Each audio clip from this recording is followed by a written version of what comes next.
मेष राशि के सभी दोस्तों से वीकली राशिफल शुरू करने से पहले कुछ समस्याएं मैं डिस्कस कर रहा हूं। अगर आपकी राशि मेष है, आपको ऐसा लगता है कि आपके बाल बहुत ज्यादा झड़ रहे हैं, पैसे में कंटिन्यू नुकसान हो रहा है, या पिछले साल, ये जो अभी साल गया है, इस ईयर में आपने मार्च के महीने के बाद कोई बड़ा पैसे का लॉस देखा है किसी तरह का, भाई बहनों से आपका झगड़ा होता है, या पिता से विचार मिलाने में दिक्कत आ रही है, और या फिर आपकी जोड़ी हुई सेविंग्स काफी हद तक कम हो गई हैं, तो आप ये मान के चलना कि जैसा ग्रहों का इफेक्ट मिलना चाहिए वैसा आपको मिल रहा है। शनिदेव ने आपको पूरा परेशान किया हुआ है, बृहस्पति का नेगेटिव इफेक्ट आपको मिल रहा है, और रही सही कसर केतु देव पूरा कर रहे हैं। ये सभी परेशानियां मेष राशि के लोगों को चल रही हैं अभी। लेकिन देखिए, जहां समस्या है वहां समाधान भी है। आज के इस वीडियो में समाधान पे हम स्पेशली बात करेंगे, ऐसा क्या किया जाए जिससे कि ये समस्याएं आपकी दूर हों। आगे बढ़ने से पहले मैं एक एग्जाम्पल के माध्यम से आपको समझाऊंगा। बहुत से लोग जो मेरे पास कुंडली दिखवाने आते हैं, उनमें हर राशि के हर तरीके के लोग होते हैं। मेरे एक मित्र हैं जिनका नाम है अमित, और पिछले कुछ टाइम से, क्योंकि मेष राशि को साढ़े साथी चल रही है, उनका नाम भी अमित है, कुंडली में भी चंद्रमा मेष राशि में है, साढ़े साथी का पूरा पूरा इफेक्ट उन पे चल रहा था। लास्ट मार्च के बाद से, जब से मार्च का महीना आया है, उसके बाद से सबसे पहले तो उनका ट्रांसफ़र कहीं जयपुर से बाहर हुआ। बाहर होने की वजह से वो बहुत परेशान रहे, और पूरा समय आना जाना इसमें उन्होंने बिताया। किसी कंपनी में पैसा इन्वेस्ट किया ज़्यादा प्रॉफिट के चक्कर में, और वहाँ से उन्हें अभी साल खत्म होते-होते पता चला कुछ दिनों तक सब कुछ ठीक था, पैसा अच्छा मिला, पैसा कमाया, लेकिन बाद में सारा पैसा उनका उसमें डूब गया। तो लगभग 10-20% पैसा रिकवर हुआ, 80% डूब गया। यहाँ भी नुकसान हुआ, और इसी टेंशन की वजह से ये चिंता हो सकती है, ट्रांसफ़र की चिंता हो सकती है, पर हल्के-हल्के बाल झड़ने स्टार्ट हो गए। हर टाइम एंग्जायटी और स्ट्रेस रहने लग गया, और कभी-कभी तो ये हाल हो गया कि ऐसा लगा कि मैं कैसे इन चीज़ों से बाहर आऊँगा। तो ये सिचुएशन मेष राशि के अधिकतर लोगों की फिलहाल चल रही है, और अगर आपके साथ भी ऐसी सिचुएशंस हैं, तो आगे जो उपाय मैं आपको बताने वाला हूँ, इन उपायों को आपको बहुत ध्यान से सुनना चाहिए, क्योंकि उपायों पर कभी-कभी मेरा रिसर्च चलता रहता है कि वैदिक उपाय हैं, लाल किताब के उपाय हैं, दान पुण्य है, ये सभी चीज़ें अपना प्रभाव दिखाती हैं। पर कुछ उपाय ऐसे होते हैं कि जो किसी को बताने के बाद बहुत जल्दी इफ़ेक्ट उनका देखने को मिलता है, और हम उन्हें बार-बार ट्राई करते रहते हैं कि आगे क्या रिज़ल्ट है। तो कुछ वैसे ही उपाय मैं आपसे डिस्कस करूँगा, मैं आपको बताऊँगा। तो जो जो परेशानियाँ मैंने आपको बताई हैं, अभी इस कुंडली को अगर आप देखेंगे तो आपको सब समझ में आ जाएगा ऐसा क्यों हो रहा है। सबसे पहले तो 12वें घर में जो शनि है, 12वां घर होता है स्थानांतरण का। ये गलत जगह व्यक्ति को भेज देते हैं किसी भी काम से, और साढ़े साती भी होती है। कभी-कभी क्या होता है, विदेश भी चले जाता है व्यक्ति, तो वहाँ भी परेशान होता है वो, वहाँ भी जाके अटक जाता है। शनि के कारण ये सब फल देखने को मिले। सेकंड हाउस पे शनि की दृष्टि है, शनि का ढैया है, जो सब पैसा जोड़ रखा था उन्होंने, ज़बरदस्ती में किसी के कहने से उन्होंने लगा दिया और उनको नुकसान हो गया। सिक्स्थ हाउस पर शनि की पूर्ण दृष्टि के कारण बैक बाइटिंग, शत्रु बनना, ये सब आम बात है। पुरानी बीमारियों का उभर के सामने आ जाना, और रही सही कसर भाग्य स्थान पे दृष्टि है। भाग्य स्थान पे अभी भी फिलहाल 4 ग्रहों का योग अभी चल रहा है। केतु पंचम में है, राहु एकादश में है। पंचम भाव के केतु का काम है आकस्मिक लॉस देना। देखिए, शनि जब लॉस देते हैं तो धीरे-धीरे देते हैं। लेकिन केतु जहाँ बीच में आ जाता है, एक तो शनि का सेकंड भाव पे इफेक्ट, और एक केतु का 11वें घर पे इफेक्ट, वो अचानक लॉस की सिचुएशन बना देता है। ये लॉस होता है शेयर मार्केट से, सट्टे से, जुए से, किसी और ऐसी चीज से। ऐसा कोई साधन जो रातों रात बना भी सकता है और बिगाड़ भी सकता है। तो ये सिचुएशन जब मैंने देखी, तो मैंने कुछ उपाय मेरे मित्र को बताए। ये उपाय मैं आपको बताऊंगा, लेकिन पहले एक बार मैं आपके और सभी ग्रहों को डिस्कस कर लेता हूँ, ताकि उन उपायों के साथ साथ कुछ और भी चीजें जो आपको सजेस्ट करनी है मैं कर सकूं, और आपका आने वाला वीक, आने वाले कुछ दिन, आने वाला बहुत सा समय आपका बिल्कुल ठीक निकले। तो देखो, अभी ओवरऑल चल क्या रहा है मेष राशि के साथ में। एक तरफ शनि की साढ़े साती है, वो परेशान कर रही है, टेंशन, स्ट्रेस, एंजाइटी दिए हुए है, बनते बनते काम साढ़े साती में बिगड़ रहे हैं।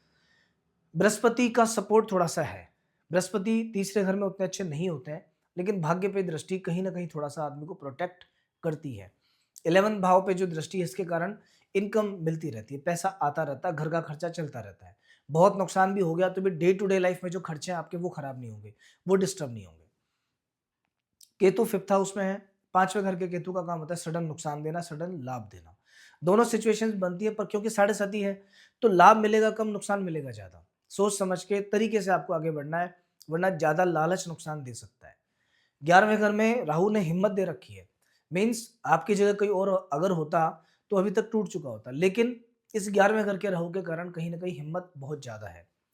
तो ये सभी सिचुएशन सभी चल रही है, हालाँकि कुछ समय के लिए, अभी इस वीक के लिए चंद्रमा की जो पोज़ीशन है आपको इस वीक में 2-3 बार बढ़िया आएगी, राहत आपको मिलेगी। इधर भाग्य स्थान में बुध, मंगल, शुक्र, सूर्य, इन ग्रहों का गोचर आपको चल रहा है। शुक्र का गोचर बहुत अच्छा है, सूर्य का गोचर बहुत अच्छा है, बुध का गोचर बहुत अच्छा है। इन सब गोचर के फलस्वरूप 1 महीने के लिए, 1.5 महीने के लिए रिलीफ आपको अच्छा मिलेगा।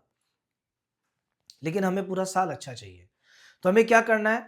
आगे बताए गए उपायों को ध्यान से सुनना है। तो दोस्तों, सबसे पहली चीज़ जो मैंने अपने मित्र से करवाई, वो था लाल किताब में एक उपाय लिखा है कि जब किसी को बहुत कष्ट आए, बहुत परेशानियाँ आएँ, शनि की साढ़े साती के कारण, शनि की ढैया के कारण या शनि की कुदृष्टि के कारण, तो उस व्यक्ति को, किसी भी साधु को, कोई भी साधु को या किसी अनजान व्यक्ति को, कोई गरीब आदमी को, किसी एजेड व्यक्ति को जो उम्र दराज हो, उसे या तो लोहे का तवा गिफ्ट करना चाहिए या फिर एक सिगड़ी जिसे कहते हैं वो दान कर देनी चाहिए। उपाय छोटा सा है, सिगड़ी लोहे की होनी चाहिए, किसी और चीज़ की नहीं। तवा भी लोहे का होना चाहिए, नॉन स्टिक पैन वगैरह नहीं। ये दान करना शनिवार को लाल किताब का उपाय है, लेकिन इसका इफेक्ट बहुत अच्छा है। तो पहला उपाय तो मैंने उनसे ये करवाया। दूसरा उपाय, ऐसा व्यक्ति अगर अंधे लोगों की सेवा करे तो बहुत लाभ होता है। तो यहाँ जयपुर में एक अंधे लोगों का ब्लाइंड स्कूल है, मैंने उन्हें हर शनिवार वहाँ भेजना स्टार्ट किया। वो शनिवार को जाते थे, फ्रूट्स लेके जाते हैं यहाँ से, फ्रूट्स बाँटने का उनका काम था। हर शनिवार उन्होंने शुरू कर दिया, यथाशक्ति 10, 20, 50, 100 बच्चों को फ्रूट बाँटना कोई बड़ा मुश्किल काम नहीं है। आपको जितने लोग मिल जाएँ, 2, 5, 10 भी लोग मिल जाएँ अगर ऐसे कहीं हों, आप उनको, अंधे लोगों को स्पेशली कुछ खाने-पीने की चीज़ें बाँटो शनिवार के दिन। तीसरा उपाय शनि के लिए होता है कसार को दान करना। कसार क्या होता है?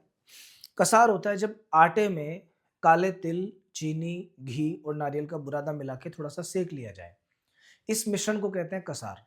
और ये कसार अगर सुबह अर्ली मॉर्निंग या फिर संध्या के समय चींटियों को डाला जाए, इससे आपके एक नहीं अनेक ग्रह शांत होता है। इससे राहु शांत होता है, शुक्र ठीक होता है, केतु ठीक होता है, शनि ठीक होता है, मंगल ठीक होता है।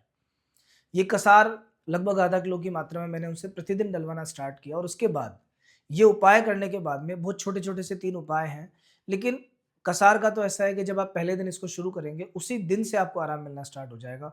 मेंटली जो एंग्जायटी और टेंशन होती है ना, ये खत्म हो जाएगी। चौथा एक उपाय और आप ऐड कर लीजिए, सभी मेष राशि के लोग, मेष राशि के स्वामी हैं मंगल, और मंगल को अच्छा या बुरा कैसा भी फल दे रहा हो और आप चाहते हो बहुत अच्छे फल आपको मिले, तो सबसे बढ़िया होता है कि व्यक्ति को हनुमान जी की पूजा में लग जाना चाहिए। प्रतिदिन संध्या के समय हनुमान जी के मंदिर में एक तेल का या घी का दीपक जलाओ। अगर आपको लगता है कि शाम को जला पाना मेरे लिए पॉसिबल नहीं है, तो अर्ली मॉर्निंग जाके जला दो, एक ही बात है। मंगलवार का दिन फिक्स रखना, और कम से कम 7 मंगलवार से पहले एक भी मंगलवार छोड़ना मत। अगर डेडिकेशन से, नियमित रूप से आपने ये उपाय शुरू कर दिया, तो क्योंकि ये उपाय मैंने एक व्यक्ति को बताने के बाद बहुत से लोगों को बताया और इसके रिजल्ट मैंने बहुत अच्छे देखे हैं, तो आपको भी रिजल्ट बहुत अच्छे मिलेंगे। आप शुरू कर देना, कम से कम 2-5 दिन के बाद ही आपको ऐसा लगेगा जैसे कुछ कहीं न कहीं से कुछ रिलीफ मिल रहा है, कोई शक्ति है जो आपकी मदद करने को तैयार है, कहीं से आपको सहायता मिल रही है। तो दोस्तों, जैसी भी सिचुएशन है, जो भी परिस्थितियाँ है, फेस हमें ही करनी है। आप ये उपाय करेंगे, आपको रिलीफ मिलेगा। और इन केस अगर आपको लगता है कि भई मुझे और स्पेसिफिकली कुछ पूछना है, या आपकी परेशानियाँ और बढ़ी हैं, या इनके अलावा भी कुछ समस्याएँ आपके साथ हैं, क्योंकि अभी क्या होता है, ये जो 11th हाउस में राहु बैठे हैं, ये कभी-कभी रिलेशनशिप इश्यूज़ देते हैं। दाम्पत्य जीवन में दिक्कतें आना स्टार्ट हो जाती हैं। 12वें घर में जो शनि बैठे हैं, ये कभी-कभी मन में वैराग्य जगा देते हैं, पैर की तकलीफ भी देते हैं। ऐसा अगर आपके साथ होता है, और धन को लेके सिचुएशन बिल्कुल खराब हो जाती है। एंग्जायटी, स्ट्रेस इतना बढ़ जाता है कि व्यक्ति पागलपन की तरफ चले जाता है। ऐसी कोई भी सिचुएशन अगर आपके साथ है, तो मेरा सजेशन आपको ये है, एक बार अपनी कुंडली आप ज़रूर पढ़वा लीजिए, देख लीजिए कि कहीं कोई और खराब योग तो उसमें नहीं है, या कोई ऐसी चीज़ तो नहीं है जो किसी प्रॉब्लम को बढ़ा रही है। बहुत सिंपल है, जो नंबर आपको स्क्रीन पे दिया हुआ है, आप अपना date of birth, time share करके कुंडली दिखवा सकते हैं। बहुत नॉमिनल सा चार्ज है, लेकिन आपको इन डिटेल सब कुछ पता लग जाएगा। और वैसे भी जो आने वाला साल है, ये जो 2026 का साल शुरू हुआ है। साल की शुरुआत में अगर आप संभल जाएँगे, पूरे साल के हिसाब से उपाय करना शुरू कर देंगे, तो आने वाला साल आपको कई तरह से बहुत अच्छा होगा। तो मैंने आपको बता दिया है, आप चाहें तो इसी नंबर पे व्हाट्सएप के माध्यम से संपर्क कर सकते हैं। इस वीक की अब एक बार चलते-चलते बात कर लेते हैं कि ये 7 दिन आपके लिए कैसे जाएँगे, 29 दिसंबर से 4 जनवरी के बीच। तो दोस्तों, वीक की जो शुरुआत है 29 तारीख और 30 तारीख, मेष राशि के चंद्रमा है। मन में उत्साह रहेगा, मन प्रसन्न रहेगा, शरीर स्वस्थ रहेगा। अगर कोई बीमारी चलती आ रही है, टेंशन चलती आ रही है तो ज़रूर कम होगी। 29 और 30 तारीख में मेंटली आप रिलैक्स फ़ील करेंगे। इसके बाद 31 तारीख और 1 तारीख, ये धन देने वाला दिन है। इस दिन कोई भी पैसे से जुड़ा काम करके देखना, उसका रिजल्ट अच्छा निकल के आएगा। फाइनेंशियली आपकी कंडीशन में काफ़ी इंप्रूवमेंट मिलेगा। 2 तारीख और 3 तारीख, अनावश्यक ट्रैवल करना पड़ सकता है आपको। मार्केटिंग का काम करते हो तो कहीं बाहर जाना पड़ सकता है। छोटे भाइयों के साथ में व्यवहार अच्छा रखना, भाग्य बढ़ेगा, भगवान शिव के प्रति आपकी भक्ति बढ़ेगी। हो सकता है ऐसे किसी कार्यक्रम में शामिल होने का मौका भी मिले आपको। 4 तारीख का दिन, ये थोड़ा-सा खराब है। इस पूरे वीक में जैसा मैंने लिखा है कि सबसे खराब दिन है 4 तारीख। 4 तारीख के दिन को शांति से निकाल देना। बाकी ओवरऑल ये पूरा सप्ताह आपके लिए बहुत अच्छा जाएगा। बाकी कोई दिक्कत, परेशानी, कष्ट आपको नहीं है। आप सभी मेरे दर्शकों को, व्यूअर्स को, सब्सक्राइबर्स को नववर्ष 2026 की बहुत-बहुत शुभकामनाएँ। बहुत जल्दी नए वीडियो के साथ फिर से मिलना होगा। तब तक जय श्री राम।